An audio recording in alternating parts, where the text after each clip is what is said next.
Baik, saya buka. Assalamualaikum warahmatullahi wabarakatuh. Perkenalkan, nama saya Khofifah Nurindah Safitri, NPM 1814121109. Saya mahasiswa Agroteknologi Fakultas Pertanian Universitas Lampung.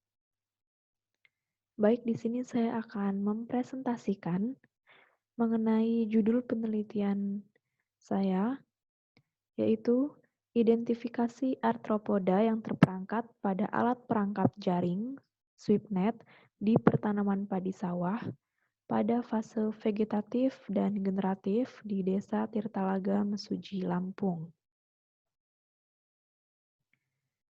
Oke, dari latar belakangnya ini ada 4 latar belakang. Yang pertama, padi merupakan makanan pokok di Indonesia yang kebutuhannya terus meningkat setiap tahunnya.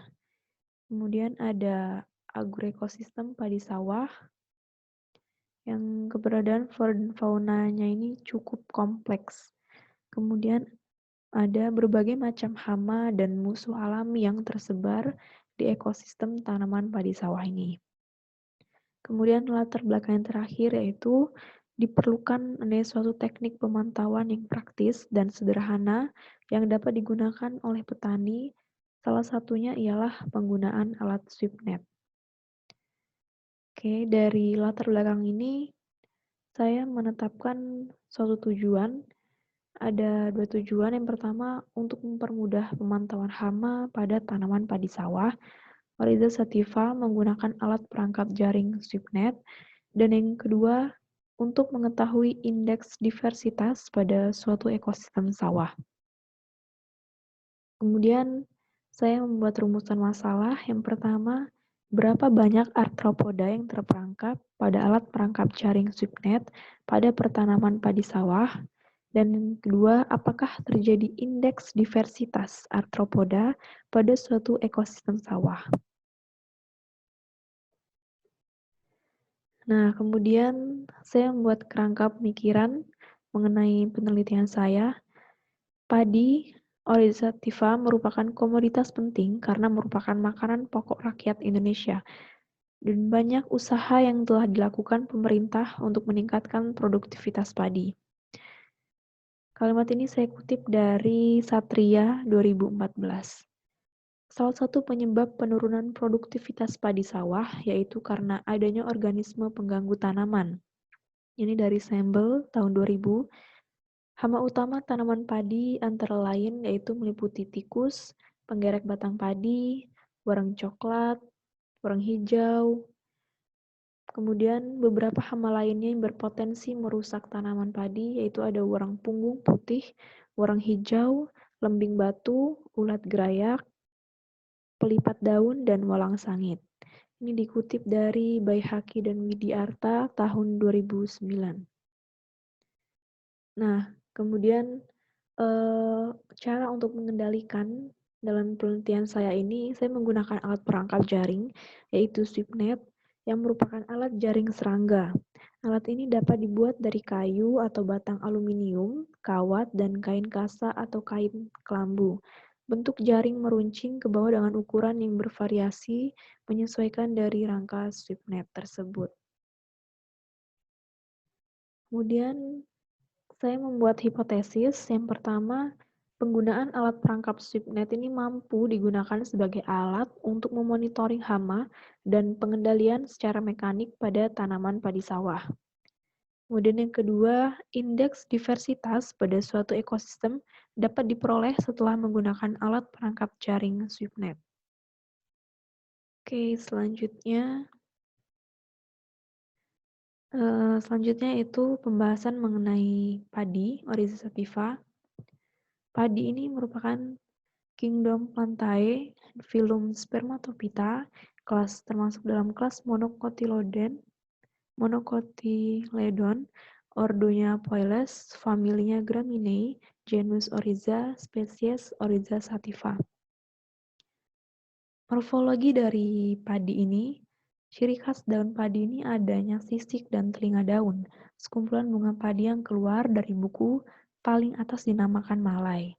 Nah, bulir-bulir padi yang terletak pada cabang pertama dan cabang kedua. Panjang malai tergantung pada varietas padi yang ditanam dan cara bercocok tanam. Panjang malai dapat dibedakan menjadi 3 ukuran, yaitu malai pendek, kurang dari 20 cm, malai sedang antara 20-30, dan malai panjang lebih dari 30 cm. Kalimat ini saya kutip dari Herawati tahun 2012. Kemudian pertumbuhan dari tanaman padi ini mengalami 3 fase. Yang pertama ada fase vegetatif, reproduktif, dan pematangan. Di mana fase vegetatif ini awal pertumbuhan sampai pembentukan bakal malai atau primordia. Dan kedua ada reproduktif, di mana pada saat reproduktif ini primordianya itu sampai pembungaan, sampai masuk pada fase pembungaan. Kemudian ada pematangan, pembungaan sampai gabah matang. Selanjutnya, hama-hama pada tanaman padi ini sangat beragam, berbagai jenis dari fase vegetatifnya dan fase generatifnya. Nah, ini bisa dilihat dari hama pada fase vegetatifnya ini ada warang coklat, Nila parvata lugens, ada warang hijau, Nepothetyx virescens, penggerek batang, Triporiza sp, tikus sawah, Ratus argentifente. Warang coklat ini, hama ini menyebabkan tanaman padi mati dan kering, dan tampak seperti terbakar atau pusau, serta dapat menularkan beberapa jenis penyakit. Kemudian ada warang hijau, yang merupakan hama penyebar vektor virus tungro yang menyebabkan penyakit tungro. Kemudian ada hama penggerek batang. Hama ini menyerang pucuk tanaman padi yang mati akan berwarna coklat dan mudah dicabut. Gejala ini biasa disebut dengan sundep. Nah, ada yang terakhir ada tikus sawah. Tikus akan memotong titik tumbuh atau memotong pangkal batang untuk memakan bulir gabah. Ini salah satu hama pada fase vegetatif. Oke, selanjutnya ada fase hama di fase generatif pada tanaman padi. Salah satunya yaitu ada walang sangit dan burung. Walang sangit merupakan hama yang menghisap cairan bulir pada fase masak susu. Kerusakan yang ditimbulkan walang sangit menyebabkan beras berubah warna dan mengapur serta hampa. Kemudian ada burung, Loncura sp. Burung ini akan memakan langsung bulir padi yang sedang menguning sehingga menyebabkan kehilangan hasil secara langsung. Selain itu, burung juga mengakibatkan patahnya malai padi. Nah, dari hama-hama yang terdapat pada tanaman padi ini, selanjutnya ada cara dalam pengelolaan hama terpadu. Apa itu pengelolaan hama terpadu? Pengelolaan hama terpadu ini merupakan usaha untuk mengoptimalisasikan hasil pengendalian yang dilakukan harus didasarkan pada pertimbangan ekologi, ekonomi, dan sesuai dengan keadilan sosial di setempat. Unsur-unsur dasar dari PHT ini meliputi pengendalian alami, metode pengambilan sampel, aras ekonomi dan biologi, dan ekologi serangga. Oke, selanjutnya ada alat perangkap jaring. Alat perangkap jaring SwipNet. SwipNet ini merupakan jaring serangga. Alat ini dapat dibuat dari kayu, kawat, kain kelambu.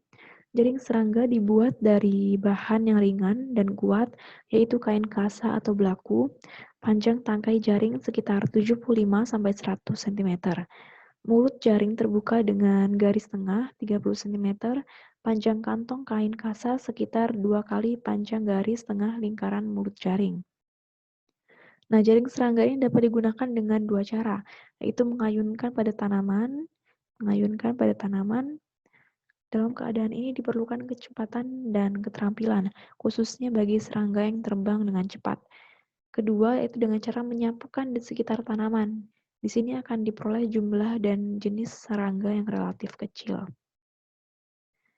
Nah, selanjutnya yaitu mengenai metode penelitian. Pertama ada waktu dan tempat. Penelitiannya akan saya lakukan pada bulan September di Desa Tirtalaga, Kecamatan Mesuji, Kabupaten Mesuji.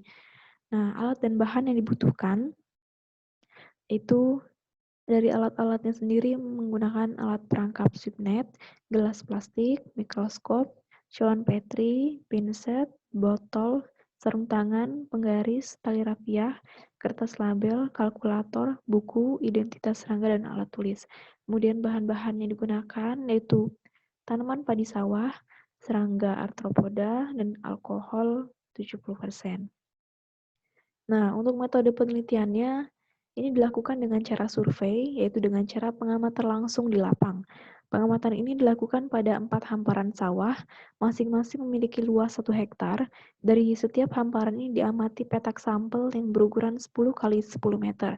Dengan demikian, terdapat 16 petak sampel. Nah, pelaksanaan penelitian, pengamatan dilakukan sejak umur 1 bulan. Selanjutnya pengamatan dilakukan 1 minggu sekali, dengan demikian jumlah pengamatan sampai tanaman padi dipanen sebanyak 3 kali pengamatan. Penelitian ini dilakukan di masing-masing petak pada setiap hamparan. Ukuran petak yang diperlukan yaitu sebesar 10 kali 10 meter di setiap hamparannya. Dan pemakaian alat SwipNet ini saat dilakukan pengamatan ialah dengan berjalan di sepanjang petak dengan ukuran 10 meter dengan cara mengayunkan SwipNet dengan berulang-ulang. Nah, variabel pengamatan yaitu ada jenis-jenis keberagaman arthropoda pada lahan sawah, kemelimpahan arthropoda pada masing-masing hamparan, dan indeks keanekaragaman Shannon. Nah, berikut yaitu rumus indeks Shannon. Dan selanjutnya ada rumus kemerataan yang dihitung dengan rumus indeks kemerataan. Baik, cukup. Sekian presentasi tentang mengenai penelitian saya. Saya akhiri. Wassalamualaikum warahmatullahi wabarakatuh. Terima kasih.